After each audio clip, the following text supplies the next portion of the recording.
But nutrition is tricky. Like there are people in exact polar opposite of what they believe, and it's what's the right nutrition. And it's not their fault, right? Everybody who eats has an opinion. Because as you may know, even though you think that there is a huge diversity of food when you go to the grocery store, probably 8 or 10 companies controls the whole food market, not only in our country, in many other places. So today my topic's gonna be plate to prefrontal cortex. As you guys all know that every single cell made in our body is made from the food that we eat. So the thing that we are most proud of, our prefrontal cortex, is made from the food that we eat. So how can we eat the right kind of food to have the best brain possible? Because so far we have been asking question about what kind of food to eat to not have diseases, right? So I think that's a different thought than what do I need to do to have the best or optimal function. To just give you an example of alcohol, so far we always asked the question that what amount of alcohol is not bad for our body, right? So you can come up with the least amount that, okay, if you drink that much, that's okay. But if you just flip the question that what amount of alcohol is actually good for you, then most people will come up with the answer that it's a 0, right? And I can talk more about it. But first, I want to talk about my disclosures. So I do run this wellness program called Alzheimer's Prevention Program. I have an app, and it does pay me a little bit money. I do this speaking gig at different places and stuff like that. But I do work for Duke. That's my main job. And whatever I say today is not affiliated by Duke or not endorsed by them or anything like that. I wish they did, but they don't. So I'll start out with a question. I had a plan to put out polls that it looks pretty neat and people answer questions and the word cloud shows up, but see if my student can send out some polls. So 2 to 3% of our body weight is our brain. So can somebody tell me that what percent of the body energy that you eat goes to the brain? You can unmute and say it or write it in a chat or something like that. So I can't see it, but I will assume that most of you got the right answer. So 20 to 25% of the energy that we eat actually goes to the brain. So it's very important to eat right because it's actually fueling all the thoughts that you have. Whenever people think of food, they are only thinking about things that you put it in your mouth. But I think it's a lot more than that. Every single thing that we put it in our mouth, primary source of energy came from sun, right? Like the plants got the energy from sun, and even if you're eating animals, animals got the energy from plant. So essentially we are getting the energy that came from sun. We do know that visible light does not go through our body, right? That's why we have shadows. But infrared light actually goes through our skin and a skull and gets to our brain. Not only it gets to our brain, it's actually essential for mitochondrial function. So if your mitochondria don't work really well, your brain cells can't do the things it's supposed to do. As you know, for a non-contractile tissue, brain or neurons have the highest concentration of mitochondria.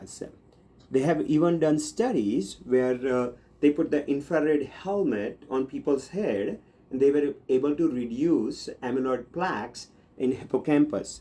So I strongly believe that sunlight is a food and we are all deprived of that food. Not all, but most of us. Like when you go in the greenery, you actually get more infrared light than even direct sunlight because plants, the greenery, reflects that infrared light and our brain is able to soak it up even if you have a hat on or this hair and skull. The plants is not reflecting infrared light for me and you. They are reflecting so they don't get too hot. So if you've gone out on the hot sunny day and touched the leaf, leaves are actually not hot. The same thing, like we say blueberries are great for brain. Like, why is that?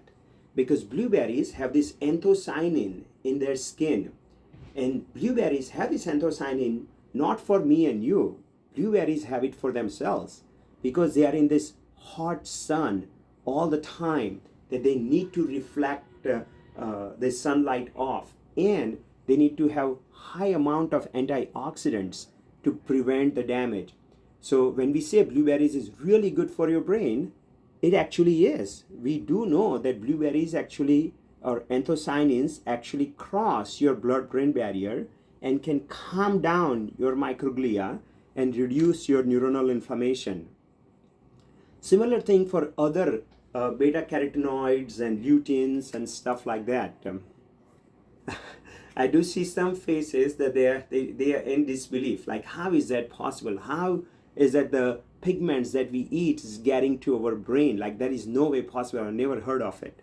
But if you look at these new watches, like, so I wear this Samsung Watch 8, it has this antioxidant index. So you can actually check what amount of fruits and vegetables you ate through this watch. Like, you put your thumb and it checks for your beta carotenoids in your thumb. So what we eat has a huge impact. So like, all our previous studies on nutritional studies were very dumb studies, right? You ask people that what they ate. Everybody lies on a piece of paper what they ate, right? Like, you can't make a big medical decision based on people reporting or trying to remember a week or 2 weeks later or years later what kind of food they used to eat. I think we need to have a lot more objective data.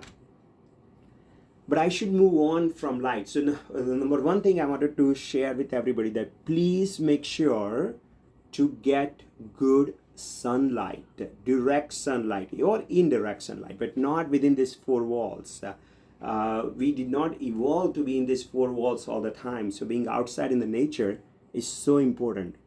I make a point that every afternoon I eat, I grab my food from Physician's Lounge, I go outside and eat in the sun or nearby sun. So I'm not only feeding my tummy, I'm feeding my mitochondria in my brain. Another thing I wanted to talk about, that nutrition is very controversial. So as Ashish mentioned, that there are 6 pillars of lifestyle medicine. Everybody agrees that exercise is good. It's important to take care of your mental health. Sleep is very important. We should avoid risky behaviors, and it's good to have good social connections. But nutrition is tricky. Like, there are people in exact polar opposite of what they believe, and it's what's the right nutrition. And it's not their fault, right? Everybody who eats has an opinion. And what we eat is not based on the data. Like, we eat based on our culture and customs and families and how we grew up with, right? Like, and what we tend to do, like, once I'm in a particular camp, we defend our camp or rationalize our camp or our beliefs and our tribes and stuff like that. So that's why people get into a really big tussle. So I usually try to stay out of it. So my job is to just present the data and let people make a decision. And I tell my participants of my program is to be a B+ student, right? Like, you don't have to be right 100% of the time, but if you do right things the most of the time, you are much more likely to have a better outcome. So we do have a good amount of data on whole food, plant-based diet that is very beneficial for our brain. It's not about what we don't know about our diet, but what threatens our health the most is the constant, wild misrepresentation of we do know. Now, again, I'm not against eating meat. Humans have even eaten meat for millennia, but we used to eat it rarely as a delicacy and not 3 times a day chicken nuggets, right? So I'm known to run out of time, so I just wanted to give you summary slide first and then go into the data of the summary slide. I do believe that we should eat real food, like not an ultra-processed food. We should eat mostly plants. we should not eat too much. I think humans have a problem with having a problem of abundance, like we are eating way too much than we should be. But we forget that eating time is as important as what you eat. Like what you eat at 10 o'clock at night time versus 10 o'clock in the morning can have vastly different effect on your body, as well as eating for the right reason and eating mindfully. So let's break this down. So I believe that who made your food has a huge impact on what is the effect of that food is going to be. So if the food is made up of love, even though it has all the right ingredients, if it's or some of the wrong ingredients, it still can be healthy for you. But if the food is made up of profit, and it may have all the right ingredients and still may be harmful for you. And I'll show you some examples. I won't have a whole lot of time on talking about why we eat. So when I talk to general people, I spend good amount of time talking about avoiding emotional eating or eating as a reward or boredom or something like that. We'll show you some information on time restricted eating, and there is a good amount of data coming out about chewing a lot or eating slowly or mindfully. That's been very beneficial. We probably will not get to measuring it. So instead of just counting calories, which we all know does not work, what is a better way to keep track of our food? So I believe it may be just a food journal. So we have a good insight into what I'm actually eating, but then have some fancier things to measure, like a continuous glucose monitor, or there is something called age index, which is advanced glycation end product index. So now your variables can do that. But you don't want to get bogged down on measuring so hard that you forget the big picture, because I have had some people go so hard into their CGM that they don't want to have any spike. The only thing they want to eat is bacon and beef tallow, because that does not give you spike. Doesn't mean those two things are healthy for you.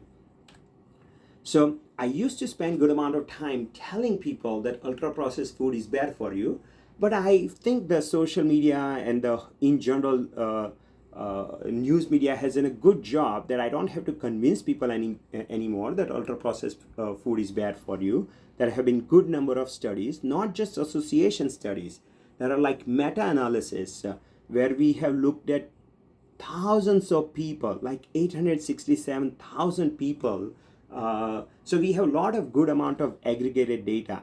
So I want to talk about why is ultra processed food bad, right? Because we all know that there is an association, but why is that bad? Because as you may know, even though you think that there is a huge diversity of food when you go to the grocery store, probably 8 or 10 companies controls the whole food market, not only in our country, in many other places. So if you are a CEO of that company, and if you want to make more money, the best way you can make more money is you lower your cost. You can lower your cost by making the quality of ingredients low, or put things in it that keeps your food on the shelf for longest period of time. So you put emulsifiers and stabilizers. You remove fiber and water out of it. Like you think, why would the removing fiber will make people eat more? So more fiber you have in your food, you have to chew more, and it takes a signal to your brain that, okay, I'm getting food in. So you don't keep eating as much. Well, there is a much better explanation. As you guys may know, the GLP-1s were first discovered in Gila monster saliva. So our saliva has its own GLP-1s, but our ultra processed food is so soft that we don't have to chew as much. Plus, if you have to transport the food from one place to other place, if you dehydrate it, it's much easier to transport. So that makes the food really calorie dense. If you're in a corporation, you can also increase your profit by doing flashy marketing, right? It essentially becomes a food porn. Like around 8 or 9 o'clock when you want to eat that ice cream, that's exactly the time when that ad shows up on your social media. So they have done very, very good social engineering to figure it out when you're gonna eat and what you're gonna eat them. Also, food is made that you get to this bliss point in taste. So you have the right amount of salt, right amount of sugar, and the right amount of crunch that you put that chip in your mouth and it feels wow. So and then the rest of the real food starts tasting pale. So you're gonna keep eating that ultra processed food. And another way you can make more money is you just take small amount of food and make it sell at much higher price by calling it a supplement. Like for example, turmeric, right? So if you eat the root whole turmeric, it has a much better benefits than one small chemical component of it is a curcumin. But you can't sell people turmeric as a whole root and charge 100 times of it. If you not charge 100 times of it, you just extract one chemical out of it and then sell it for 100 times more. So